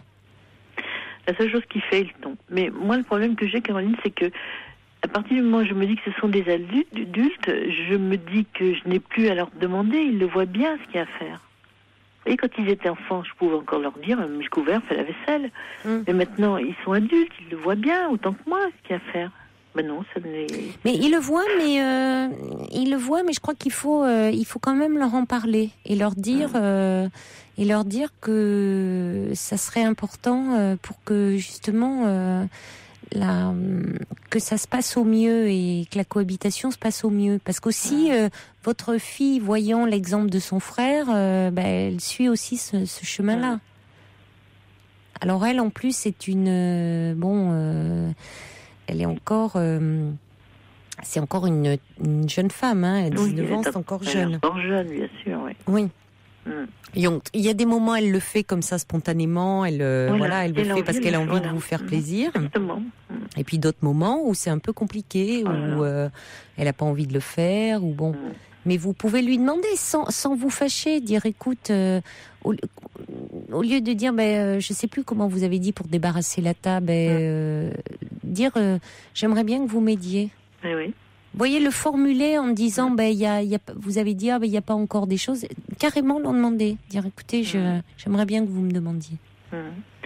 Il est vrai que je le vis bien plus mal aussi, parce que moi j'ai eu des problèmes quand même personnels et j'ai fait quand même 8 mois d'hôpital psychiatrique en hôpital de jour. Donc je rentrais quand même tous les soirs. Et ça m'a beaucoup aidé, ça m'a permis quand même de me remettre d'aplomb. J'ai retrouvé du travail en CDI, vous voyez, je vais quand même mieux. Mais je me sens quand même bien plus fragile, les larmes me montent aux yeux beaucoup plus facilement et j'ai plus la force de me rebeller comme j'aurais pu l'avoir il y a une vingtaine d'années. Mais à tel point, Caroline, que je me dis, écoute, je vais leur laisser la maison et moi je vais me prendre un petit appart parce que j'ai envie que d'une chose parfois, c'est d'être tranquille, c'est d'être seule. Moi, la solitude, ça me fait pas peur. Pas les mettre dehors ni plus les voir, parce que je les aime et qu'il n'y a aucun problème, quoi. Mais peut-être pour vivre ma vie, moi, un peu plus comme je l'entends, quoi, un peu plus...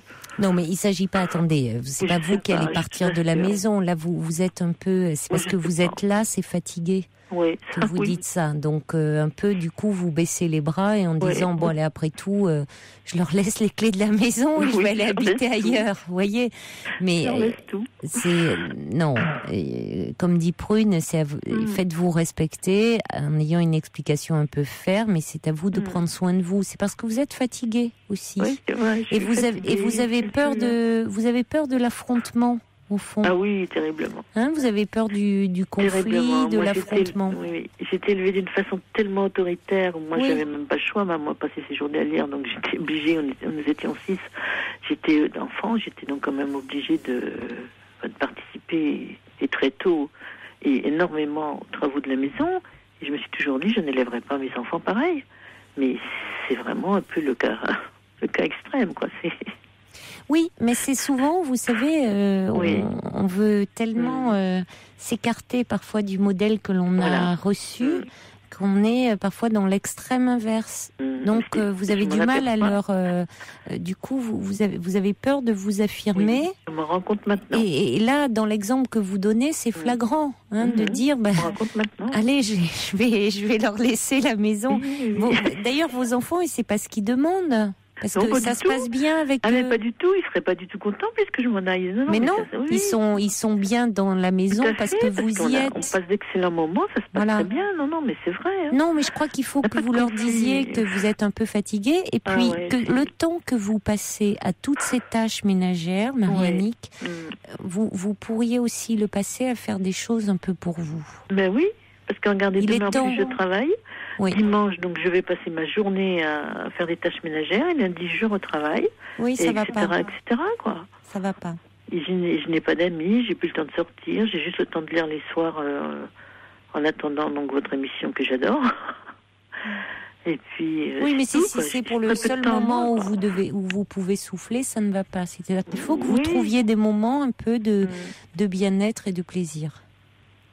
Et vous avez travaillé dur, élevé vos enfants toute seule, donc et comme vous dites, vous avez dit, vous aimeriez aussi que l'on s'occupe de vous. Ah, oui, et il n'est pas trop tard, Marie-Annick, parce qu'après tout. Mais non, mais non.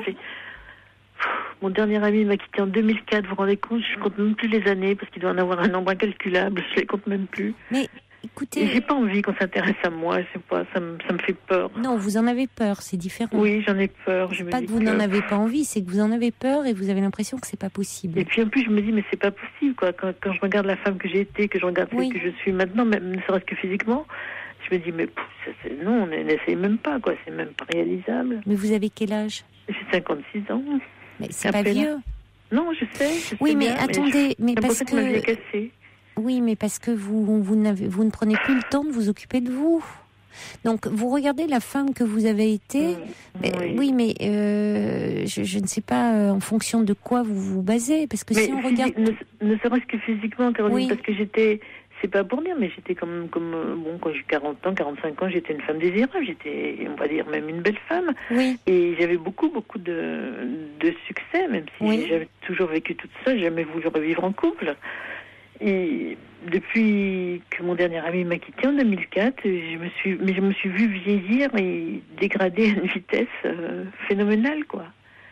Et je me dis, maintenant, j'ai toujours ma vie sociale, puisque je travaille, je réussis très bien dans mon travail, et je suis parfaitement heureuse dans mon travail, mais je n'essaye même plus d'être coquette, quoi. Enfin, si, je suis quand même présentable et tout, attention, moi, je me maquille, je vais chez le coiffeur et tout, mais je me dis que ça sert à rien, quoi, que personne ne le remarque.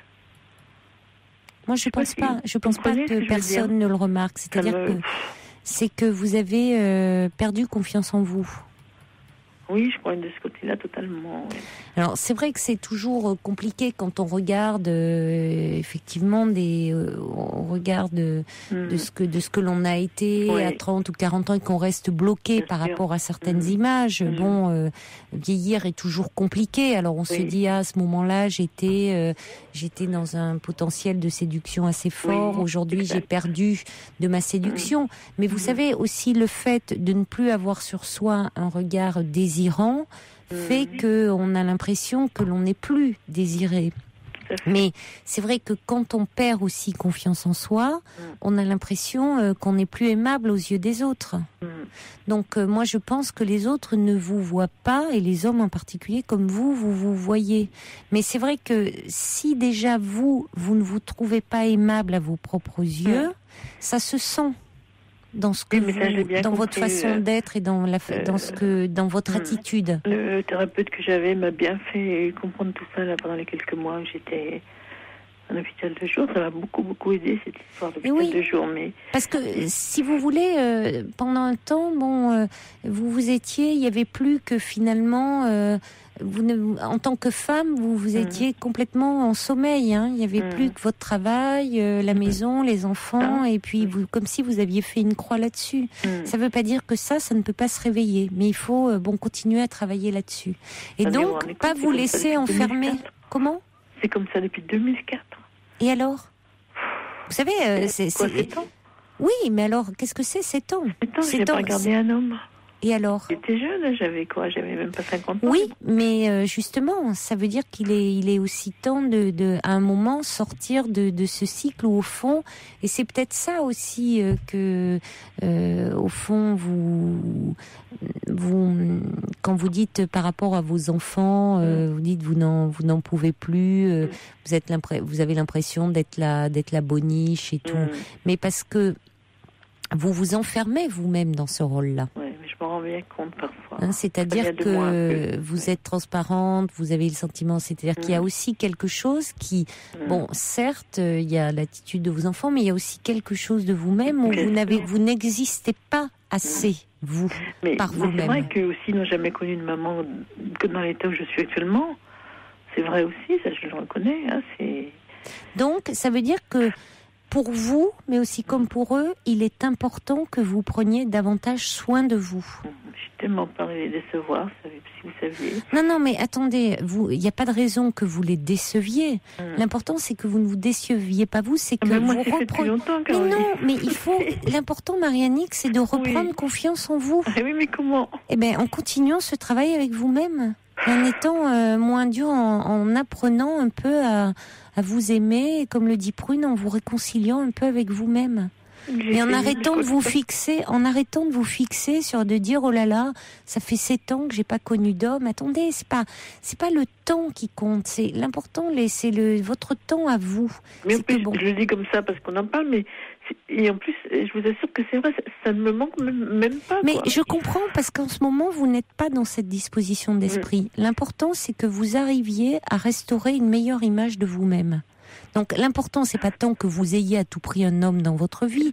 L'important, c'est que vous arriviez à avoir une image plus positive de vous-même. Et donc que vous arrêtiez d'être transparente pour vous-même. Voyez ? Que vous arriviez à vous plaire, vous, davantage. Et donc ça, il faut continuer ce travail sur vous et vous accorder aussi des moments de bien-être et des moments de plaisir. Alors, on est à la période, on laisse là derrière les casseroles, les trucs comme ça. Chaque année, c'est aussi le début de quelque chose de nouveau. C'est une année, c'est aussi une période où, comme une nouvelle, une renaissance finalement, où on regarde un peu devant soi, on dit bon, il y a l'heure des bilans, il y a l'heure les nouvelles résolutions, bon, tout ça c'est un peu des bien grands mots. Non, essayons de prendre il y a ce qui s'est passé, il y a ce que vous pouvez faire évoluer, changer dans votre vie. Concentrez-vous plutôt là-dessus. Parce que c'est en vous-même qu'il y a des choses à changer. Donc fixez-vous des objectifs. Il est jamais trop tard, franchement. Il est vraiment jamais trop tard. Ah, mais ça, j'en suis convaincue. Il y a vraiment. Et je me rends compte maintenant avec tout ce travail que j'ai fait avec mon thérapeute que c'est la mort de mon mari. En fait, pourtant il est mort en 84.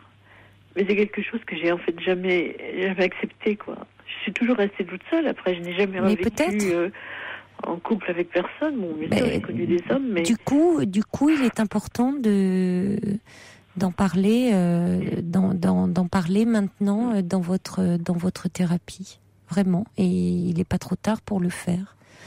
Bon courage à vous en tout cas, Marie-Annick. Au revoir. Yannick Noah, ça me regarde, minuit 46. Quel temps fait-il dehors ?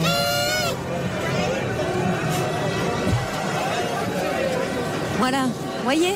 Non mais voilà Fifi qui me dit. Alors tu désannonces et tu dis quel temps fait-il dehors ? Non mais c'est un môme, ce Fifi. Enfin, remarquez, en plus, vous l'encouragez. Je reçois un mail d'Anna qui me dit « Merci Fifi, encore c'est fabuleux, la mer, le champagne, les feux d'artifice, bonne année à tous. » Non, je précise que la mer, c'était du réel. France nous appelait du Vietnam et c'était réellement la mer que l'on entendait. C'était pas des bruitages. Non, c'était vraiment réel.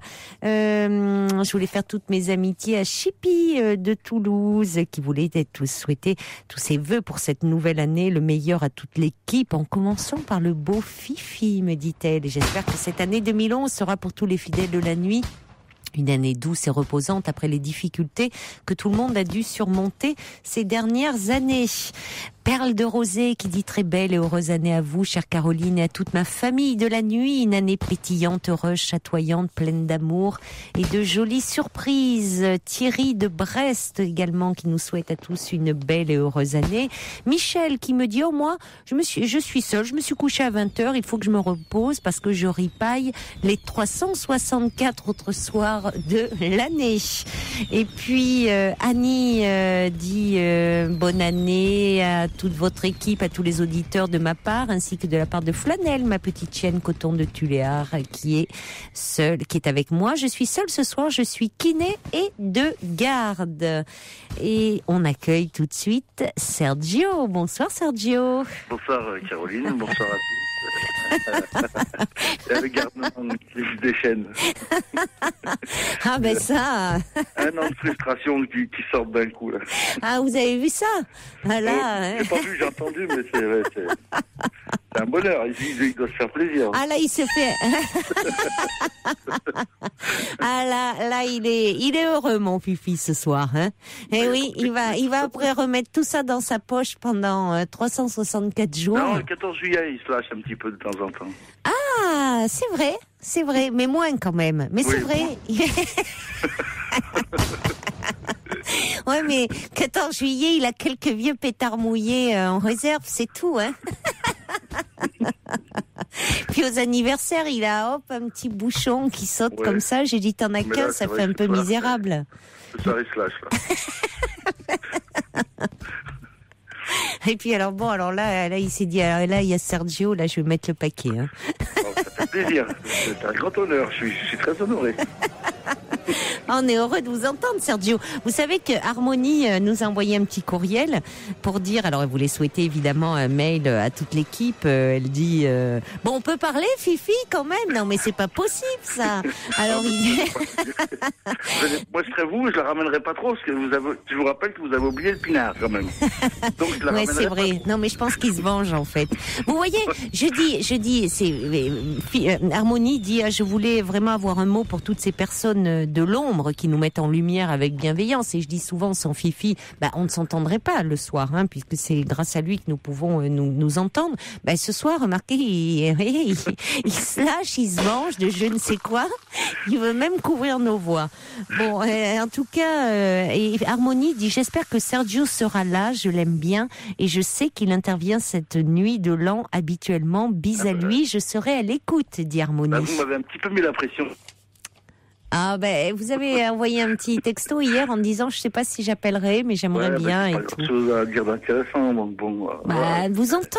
Il y avait Gabrielle aussi qui est une fidèle de l'émission. Bon là elle est chez des amis mais elle dit je l'écouterai en podcast et elle dit je sais que Sergio intervient souvent le soir du 31 et elle dit j'espère qu'on entendra sa voix parce que j'aime beaucoup ses messages et tout et elle dit je réécouterai l'émission en podcast rien que pour l'entendre. Alors franchement ça c'est trop d'honneur pour moi. Dommage que Sa Majesté Georges ne soit pas là. Il est jamais là. Il est jamais là le 31. C'est le roi de la mauvaise foi, ce bonhomme, c'est tout. Hein.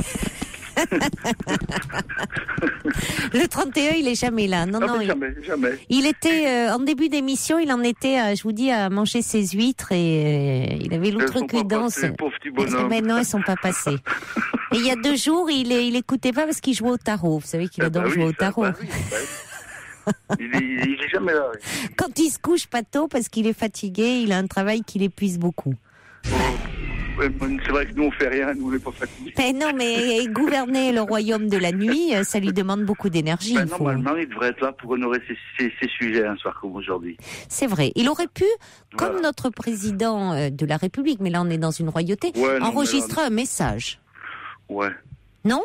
Oui, évidemment, mais ça aurait été bien la moindre des choses. Je trouve, c'est vrai. Déjà, je ne veux pas remuer le couteau dans la plaie béante et sanguinolente, mais le 9, on l'a pas vu, ni entendu, ni rien du tout. Il était timide. Il a dit, non, c'est vrai, non, il a pas, il n'y avait pas de message sur le répondeur, rien, non, il est très timide. Ah non, mais il a jamais appelé, hein. Il a jamais appelé. Je sais bien qu'il a Non, mais il est timide. Il y a Céline qui m'envoie un petit texto qui dit, allez, c'est la seule nuit de l'année où sont autorisées les langues de belle-mère, Fifi en profite. Mais bien sûr. puis qu'il en profite, qu'il n'arrête pas surtout. Bon, alors vous, en tout cas, qu'est-ce qu'on vous souhaite, Sergio? Une très belle année, Voilà. beaucoup de belles choses, beaucoup de bonheur. Oui, oui. Un beau gros forfait que vous puissiez nous envoyer encore plein de messages, comme vous le faites. Hein? Enfin, mon opérateur, pardon. Excusez-moi. Ah oui, il doit être ravi. Hein. Ah oui, il m'envoie des cadeaux. Mais j'espère qu'il vous soigne. Hein. J'espère qu'il vous soigne, parce que vraiment, on est ravis de lire vos messages. Mais écoutez, je vous embrasse très fort, Sergio, et je vous souhaite vraiment une très très belle année. Hein. Vraiment. Continuez comme ça, changez rien. Continuez à nous enchanter par votre présence, hein, tous les soirs. Et attendez, j'avais fait une promesse, je peux faire un petit coucou à Valéria, parce que je vais bien sûr. Valéria de Montpellier, qui était intervenue il n'y a pas très longtemps. Ah, elle a envoyé un petit texto, justement, Valéria. Moi aussi, elle m'en a envoyé un bien joli, elle m'avait dit, si tu pars, tu me fais un petit coucou, j'avais promis. Eh ben, elle est à l'écoute, donc elle aura. Oui. Et puis, il y a Evelyne qui dit, quel bonheur d'entendre Sergio. Oh, voilà. Arrêtez. On vous embrasse très fort, Sergio. À très vite alors. À bientôt, à très vite. Au revoir. 39 21 34 centimes la minute. Bonsoir Séverine. Bonsoir Caroline. Bonsoir. Bonne année à tous. Bonne année à vous Séverine. Bah moi c'est encore mieux, hein. Je reçois des textos mais je sais plus qui c'est. Alors... Comment ça, vous recevez des textos? Je ne reconnais plus les numéros de téléphone parce que je les ai plus dans mon répertoire. Alors, ça c'est très embêtant, les personnes qui envoient des textos et qui ne les signent pas. C'est vrai, hein? Oui, mais tant pis, on verra bien. Ça c'est c'est-à-dire qu'ils pensent que vous êtes, qu'ils sont dans votre répertoire et ils ne sont pas dans votre répertoire. Ouais.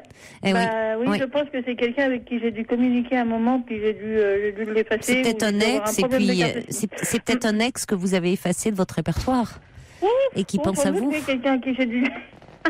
C'est pas grave, il pense à moi, c'est l'essentiel. Écoutez, voilà, mais après c'est un peu embêtant pour répondre. Cela dit, vous pouvez. J'ai renvoyé c'est qui, hein, et on verra bien s'il répond. Ah, vous avez renvoyé c'est qui? Bon, parce que sinon vous pouvez renvoyer comme les gosses, je renvoie c'est qui. Ah, c'est drôle. Oui, parce que sinon vous pouvez renvoyer très belle année et puis voilà. Oui, je pense que je vais faire pareil parce que je pense avoir une idée de qui c'est quand même. Oui, finalement là c'est pas très original là, cette période de l'année, hein, mais bon. Alors moi, j'écoute l'émission depuis plusieurs années. Oui. Depuis le début, et je vous avais même vu annoncer votre émission à la télévision, donc ça date. À la télévision? Oui, c'était passé en deuxième partie de soirée en 99. Oula. Vous étiez passé, oui. Ouais, et elle avait commencé pas longtemps après l'émission. J'avais commencé, tiens, te voilà toi, le chat. Il y a eu peur des feux d'artifice, il était parti se cacher. Oh non, Fifi, ça c'est pas gentil. Le pauvre chat, il va aller se planquer sous le lit. Ah oui, non, je croyais que c'était à l'extérieur, mais non. Télé. Moi, c'était à l'extérieur. Mais bon, d'accord, oui, si c'est à l'extérieur, ça va. Bon, mais on fait une caresse au matou alors. Donc moi, depuis le début, j'ai pas pu vous avoir pour l'anniversaire, donc. Et puis c'est vrai que je suis devenue insomniaque par des problèmes de santé. Je fais de l'apnée du sommeil, donc je dors très très très très mal. Bon, comme ça, on vous tient compagnie, en tout cas, pendant pour vos problèmes d'insomnie. Écoutez, on est heureux de savoir que cette émission vous apporte un peu de réconfort. Séverine, on vous embrasse très fort et on vous souhaite une très belle année. Et puis caresse au matou. Hein? Il s'appelle Réglis, celui-là. Il s'appelle pas Momoun, il s'appelle Réglis. Alors une grosse caresse à Réglis. Parce qu'il a 9 mois. C'est normal, c'est un petit chaton encore. Oui, je parle de toi, oui. Au revoir Séverine. Au revoir. Et bonne année encore. Bonne année, au revoir. Jusqu'à 1h sur Europe 1, Caroline Dublanche. Et un petit message de Maria qui nous écrit du Mexique et qui nous envoie tous ses vœux pour la nouvelle année. Vous voyez, on a des Européens écoutés de partout. Il y a quelqu'un qui dit alors Prune qui nous a présenté tous ses vœux pour la nouvelle année. Elle dit oh là là, moi j'aimerais bien qu'elle nous appelle Prune. Et puis Céline dit il ne manque plus que le subversif. Oui, mais le subversif doit être être en vacances. On va accueillir maintenant Nathalie. Bonsoir Nathalie. Oui, bonsoir Caroline. Bonsoir Nathalie. Oui, c'est bien moi. Vous bonsoir. m'entendez ? Très bien, oui. Oui. En fait, moi je suis une fidèle de votre émission. Je suis une personne non-voyante. Oui. Et donc, vous donnez de très bons conseils, vous réconfortez bien les gens, tout. Donc, je vous souhaite une très bonne année. Puis, moi aussi, Nathalie. À toute l'équipe de la rédaction ainsi que tous les auditeurs. Mais merci, c'est très gentil. Merci pour tous les journalistes qui sont présents et qui vont travailler toute la nuit pour préparer les journaux de ce matin, parce que c'est ça ne s'arrête jamais une radio. Ça travaille jour et nuit et puis même les jours fériés, évidemment. Ouais, je comprends bien, ouais. Ouais, donc cette soirée-là, aujourd'hui, je suis restée chez moi. Et la semaine dernière, j'étais allée passer Noël dans ma famille. Oui, ça s'est bien passé ? Ah oui, ça s'est très bien passé parce que comme j'avais pas beaucoup de vie avant, c'est-à-dire que ma mère, elle était très souffrante. Et donc, moi, je pouvais plus sortir. Donc, je me privais de tout, si vous voulez. Donc, là, cette année, c'était un grand bonheur que j'ai pu passer Noël chez ma sœur, qui habite pas loin de chez moi. Ça a été un Noël en famille, un Noël chaleureux cette année. Ah oui, très bien. Ouais, ça fait faisait du bien. Plus d'une dizaine d'années que j'avais pas, que j'étais pas allée quelque part. Mais écoutez, Donc, ça fait plaisir à entendre. Vous ayez pu passer comme ça un Noël rassemblé et chaleureux, en tout cas. C'est important. Tout, donc, écoutez, comme quoi, il faut toujours espérer. On arrive à la fin de cette émission. En tout cas, je vous embrasse, Nathalie, et puis je vous souhaite à vous et à ceux que vous aimez une très très belle année. Merci à tous pour vos messages. Je reçois encore un message de Fonzi qui dit que votre émission dure encore longtemps. Elle me permet d'oublier un peu ma solitude pendant 2 heures. Tom qui dit j'écris d'Allemagne. Ce soir, je suis un peu seule et je suis heureux d'avoir passé cette soirée en votre compagnie. Il y a Nadine qui dit que Fifi continue. Il nous a transportés sur les Champs-Élysées ce soir, un véritable magicien. Longue vie à votre émission qui m'accompagne chaque soir depuis vos débuts. Crocus et Prune, mes amours de petites chattes, se joignent à moi. Continuez à rire, ça nous fait du bien. Bonne année encore à toute l'équipe et à tous les auditeurs. Et voilà, on termine avec des tares. Ce sera les derniers, Fifi, parce que...